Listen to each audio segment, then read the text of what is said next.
মুরব্বী, আমি আসছিলাম কনসেপ্ট হাসপাতাল, কনসেপ্ট প্লাস, কনসেপ্ট গ্রুপ থেকে। ফেনী কনসেপ্ট আমাদের সকল পরীক্ষা নিরীক্ষা এবং ভর্তি রোগীর বিলের উপর 25% ডিসকাউন্ট চলবে।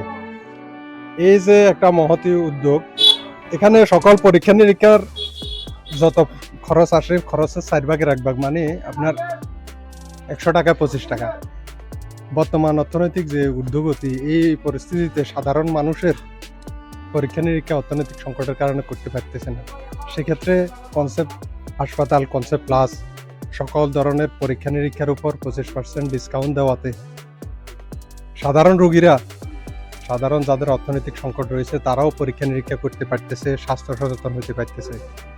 বিষয়টা আপনার কি মতামত? এই মহতী উদ্যোগটাকে আপনি কিভাবে দেখেন? এটা অবশ্যই আশা করি ভালো। তো আমাদের এখানে রোগীরা আসে, যদি এই আসলে আমরা বলবো আর কি আপনার এখানে যে হাসপাতালে যাওয়ার জন্য, কনসার্ট হাসপাতালে। ঠিক আছে মুরব্বী, আপনাকে অসংখ্য ধন্যবাদ। এটা তো ঠিক আছে, এটাতে কোনো ইয়া নেই, এটাতে কোনো তো সমস্যা নেই। ভালো, মানুষও ভালো হইব, আমরাও ভালো। ঠিক আছে, ধন্যবাদ আপনাকে।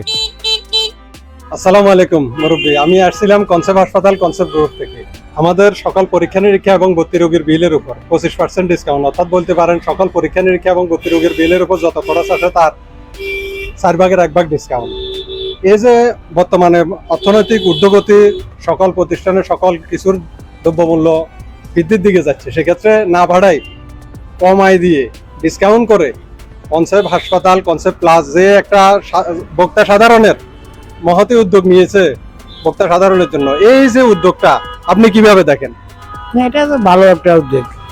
এটা সাধারণ রোগীরা যাতে অবশ্যই এটার একটা সুবিধা ভোগ করতে পারবে বা ভালো একটা চিকিৎসা পাইব, এই আশা আর কি সবার। সাধারণ ভোক্তা সাধারণের যে পরীক্ষা নিরীক্ষা করার প্রয়োজন অথবা অসুস্থতার কারণে হাসপাতালে ভর্তি হওয়া দরকার, কিন্তু অর্থনৈতিক সংকটের কারণে পারতেছে না, সেক্ষেত্রে তো 4/1 ডিসকাউন্ট পেয়েছে।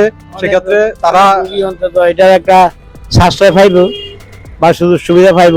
সবাই একটু আগ্রহী বোঝে এখানে চিকিৎসা করার জন্য, যাতে করে ডিসকাউন্টের এটা পায়, ভালো চিকিৎসাটা পায় আর কি। মুরব্বী, হাজির মিষ্টি মেলা লাল ফলের একটা প্রসিদ্ধ প্রতিষ্ঠান। এই যে ক্যাশে এখন অনেক গরম না, বিদ্যুৎ নাই, গরম, যে কারণে এখানে আসি করছে।